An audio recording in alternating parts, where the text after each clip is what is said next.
Hey everybody, welcome back. Devin here, original Grognard, Grognard's Corner, and we are taking a look at not what I had originally planned on wanting to do. The original plan was to get Britain Stands Alone from GMT Games on the table. Unfortunately, I could get the main map on the board on my table, but there is a secondary map that you kind of need for tracking off-map German reinforcements, naval units, air units that aren't actually placed on the map that I just could not fit onto my table. I just could not make it work with the space that I have here. That is not saying that I am not going to be getting to Britain Stands Alone. I am going to be house sitting for my folks after Labor Day in September, and they're going to be gone for like 10 days, so I'm going to have like 10 days of large table space that I can use. So I'm going to be bringing Britain Stands Alone, maybe one or two other big titles that I just can't get to on my table, and kind of do a crunch playing on some of the big titles and give myself some breathing room for a couple months on recorded games. But however, looking into Britain Stands Alone and hypothetical warfare, alternative history got me thinking. You know, I kind of dig on the alternative history. I always have. So I went ahead and I dug out probably one of the only copies of Strategy and Tactics magazine that I actually ever managed to buy on my own. This is August 1992. I picked this up new. We were in Singapore at the time. There was a really, really good game store in Singapore. Well, the problem is I've never actually sat down and actually played it. You know, I punched the pieces and everything, but I've actually never sat down and got this game on the table. And I figured, hey, well, we're looking at alt histories because I was going to do Britain Stands Alone. Hey, let's go ahead and do the Operation Felix, which was the Axis invasion of Gibraltar. Now, this strategy and tactics, I'm not going to get into the whole history of strategy and tactics, but by 1992, Decision Games had taken over. And they occasionally introduced a magazine game that had two games in it. This one had Operation Felix and Zama, which was Scipio Africanus. Well, he wasn't Scipio Africanus then, but it was Scipio's defeat of Hannibal at the Battle of Zama. I actually was going to do Zama originally, just because I've kind of been getting on a real ancients history kick here lately. I've been watching a couple YouTube channels on the Roman era. It's really kind of piqued my interest in it more than normal. However, the problem is the counters for Zama are pretty god-awful horrible. I'm not going to really break into them, but the coloring is bad. It's hard to read the counters. I mean, it looks a little bit clearer here, but the counters are offset. And it's like, you know, my eyes are getting too old. I don't want to deal with having to squint and look at things. I may do it at some point. I may not. Now, the cool thing about this, as this was two games in one, as we can see here, this is the map. This is actually only half the map. The other half of the map, which I don't have folded out, was the map for the Zama. So it's pretty cool. You know, you get two games for the price of one. And, you know, they're small footprint games, obviously. They're not very big, as we can tell. I mean, it's not a very big map. And you don't need to for these smaller type engagements. I mean, Gibraltar is, you know, what, a couple, 3 miles long at most. You know, it's not a very big chunk of land. I will go ahead and kind of get some of the bad stuff out of the way first off. I've always been leery and hesitant around decision games. I think with a lot of people, it irks me to no end that Decision Games has got the entire S&T library, but in today's digital age have refused to release pure digital copies of the original magazine games. You know, you could release them on DVD, you could release them for digital download, you know, $100 for 50 issues so people can download them, print and play on their own. They could make a freaking killing at it. They never have done anything like that. they have taken some of the older games and kind of tried to change them and modernize them and update them. And honestly, I don't think they've done a very good job of it. Like I said, I don't know what it is about decision games, but I've just never really held them in that higher regard. I've got a couple of them, a couple of their games, and it's just very simple, very basic, very, very watered down rule sets, I guess. And even this one, we'll take a look at, the rules for this. Rules are 4 pages. That's it, 4 pages. Now, is that a bad thing? No, not at all. You can get a good game in 4 pages. And this could very well be a good game. I've talked to other people who have played this game. A buddy of mine, Dave, who I swear to God, I think has played every game under the sun, because every time I post something on my Facebook, hey, this is what I'm thinking of doing, Dave will pop up and say, hey, you should go over and check out my AAR I did on that on Consim World. It's like, really, Dave? Am I ever going to come across a game you haven't played yet? But Dave is a great guy. I love Dave. The only problem is that he does use Consim World, and I absolutely hate Consim World with an undying passion. The forum was started in 1996 and has used the same form since 1996. Evidently this weekend they're going to be updating their forums. We'll see. I just don't hold my breath, because Dave will always tell me, oh, go check out this stuff on Console. It's like, Dave, I can't navigate it. It's a crappy forums. Maybe this will be a little bit different.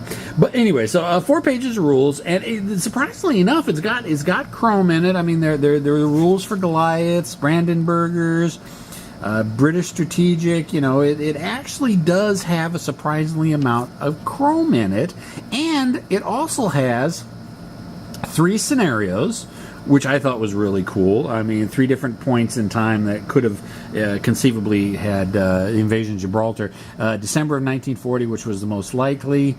July of 1940, which is the British didn't have enough as much time to prepare.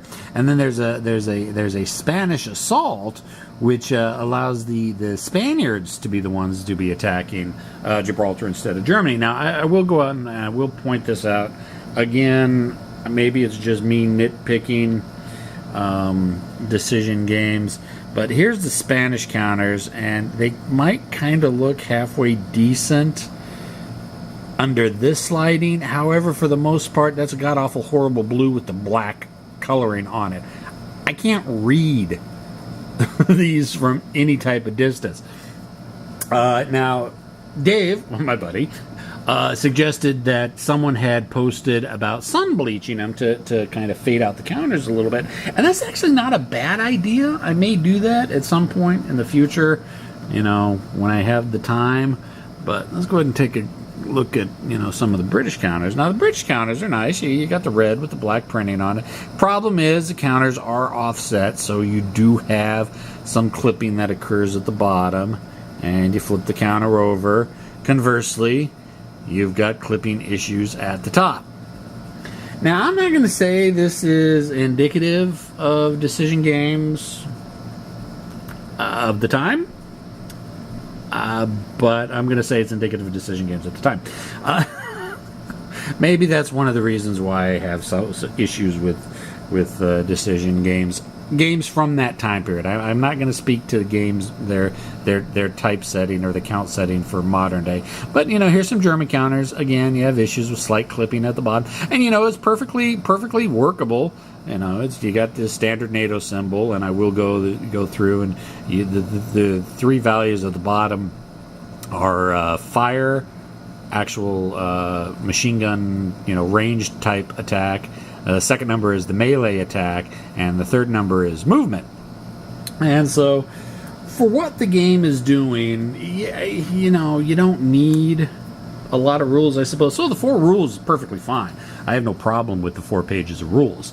Kind of funny, hit up Board Game Geek like I usually do before I start playing a game, and the unofficial errata, because there never was official errata ever released, at least that I could dig up from decision games, is the errata is 4 pages long. So, not quite sure how that's working out. And it looks like I am starting to lose battery.